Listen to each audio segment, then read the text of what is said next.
Sorry, I just have to pause. Just so you understand, all of you have seen this movie way more recently than I have. It's been, if not over a decade, maybe 2 decades since I've seen this movie. So this is amazing. Hello, I'm Anne Hathaway, and today I will be rewatching scenes from throughout my career.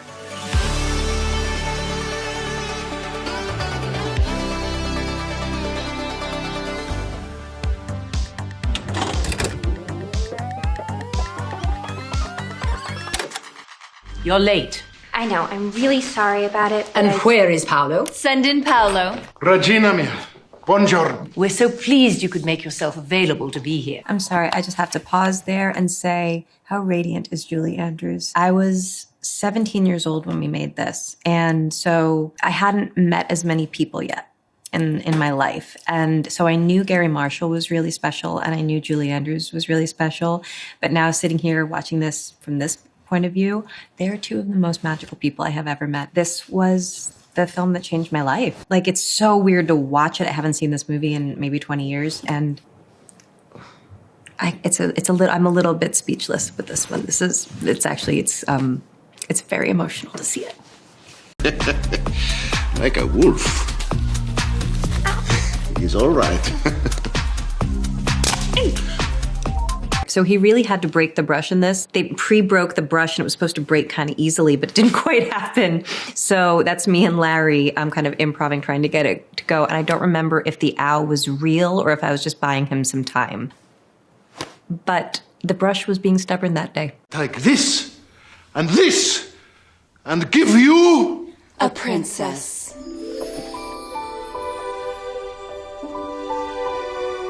I don't know what to say. It's like it's almost too big to...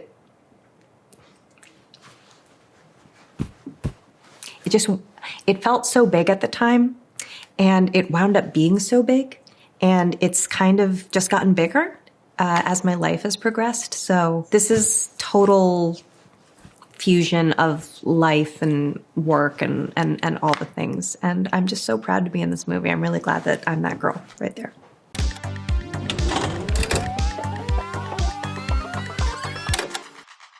This is foul. Don't let her see it. Go! Emily is so brilliant in this movie. I mean, period, but like, also she's just like insane. Sorry, I just have to pause. Just so you understand, all of you have seen this movie way more recently than I have. It's been, if not over a decade, maybe 2 decades since I've seen this movie. So this is amazing. Yeah, I came to New York to be a journalist and sent letters out everywhere, and then finally got a call from Elias Clark and met with Sherry up at Human Resources, and basically it's this or Auto Universe. So you don't read Runway? I was there the first time Meryl walked into that set, and I saw the way she respected the work of our production designer, but also like crafted it into something that felt more the way she saw the character. And I was such a sponge around her. I just wanted to absorb everything the way she did it. Look at that wig. Oh my God, Roy J. Helland, who is the next level at his craft. And you have no style or sense of fashion. Well, And just look at my wonderful costume. I mean, I know the costumes wind up becoming more glamorous, but I have to say that is post-grad frump gorgeousness right there. I remember thinking the corduroy of the jacket felt like the right choice, and I knew that color sweater, the kind of bruised lilac, wasn't the most flattering on me. So, sorry, I'm taking up too much time. Oh my gosh, reminiscing is fun. That wasn't a question. I was editor-in-chief of the Daily Northwestern. She's being very I also won a national competition for a college journalist with my series on the Janitors Union, which exposed the exploitation of... When you were shooting this film, did you have any sense for how huge it would become? Yeah, I did. Not as huge as it's become, but I just it had a magnetic quality to me that I had to be a part of it. Not this, though. Not the way that it's just sort of woven into the culture now and it's become such a touchstone for so many people. I didn't realize it was going to have such a lasting impression, so I didn't realize it was going to leave such a legacy.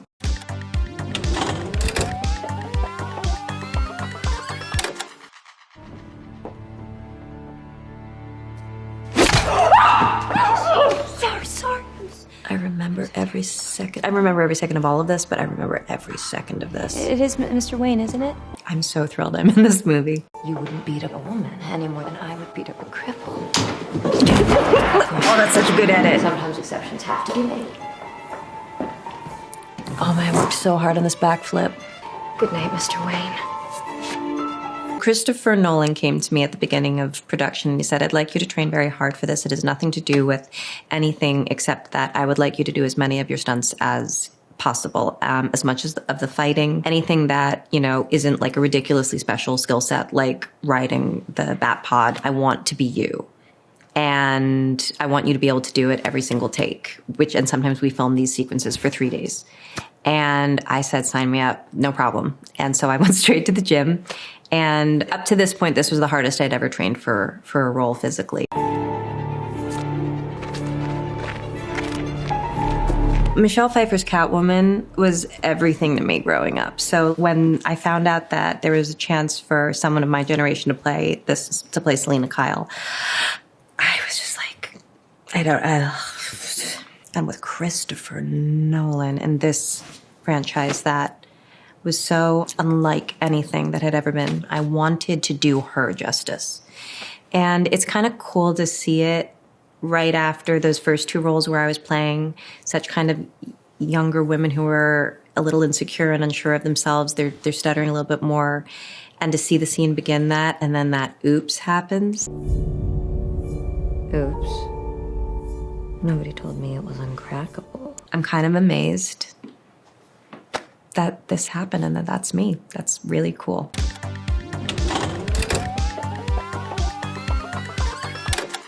There was a time love was blind and the world was a song and the song was exciting. I just feel really bad for her. So my mother played this part and we were talking about it, just the song and the interpretation. And I told her that I sort of imagined, you know when you're watching a match go out and you just hope it stays alight, but it shrinks. And you just want it to hold on, but it doesn't. That's what this song is for me. It's the extinguishing of a flame, which is just so sad. So when I see that, I'm watching someone's life like drain out of them. So it's hard to watch. There are dreams that cannot be, and there are storms we cannot weather. The thing that was so magical about singing live is that you're in some ways the conductor and the performer at the same time. Like right at the end, you can see I kind of felt some emotion come up and I took a few extra breaths. If you're on stage or in maybe a larger number, or if you're doing it to a track, you have to decide all of those things in advance. And so a spontaneous thing occurring like that, it might not make it into the movie. And so being able to do it live allowed us a certain amount of emotional freedom. It also demanded quite a lot of technical precision. I found the process fascinating. You know, it was hard, but that's the kind of hard that you pray for. I had a dream my life would be so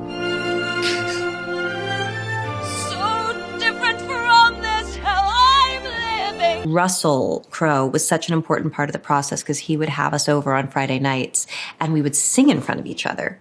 And that was such a huge part of breaking down nervousness and fear and us getting used to just being this film family, this cast, this ensemble, where singing was just as normal as talking. I don't know that they've done a live sung musical since. It had never been attempted before. So I don't know. We went through something really beautiful.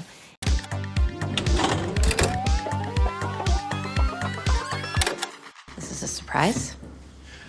I did some online sleuthing for a salon of Silver Lake, and well, I had this fairly large empty flat in London that desperately needs some artwork. So I was thinking maybe you could... Okay. I'm wearing vintage Chanel in this, and that purple on the top became such an essential thread to my character because she is a gallery owner, and so she really responds like in an almost psychedelic way to color, and that color like led me through finding her. So much of this movie is about a woman's bloom at a stage in her life where where women are often told that we're going too dull, but actually she opens and learns more. And so the color palette in this movie was so important. And anyway, I'm just really enjoying seeing it. So these pieces were thrown by a fantastic potter we work with called Susan Habel. She threw them at the wall? No, that's what they call it when they do the work on the wheel. It's called throwing. Right. Right. This was the audition scene. We met with amazing, amazing actors for this role. And Nick kind of had the part from the second he just walked in. He was just it. He was everything we needed. We needed such a specific talent for this. Like, the movie needed it. He needed to be able to sing, act, dance. He needed to be charming. You needed to, we're so lucky that Nick Galitzine is here.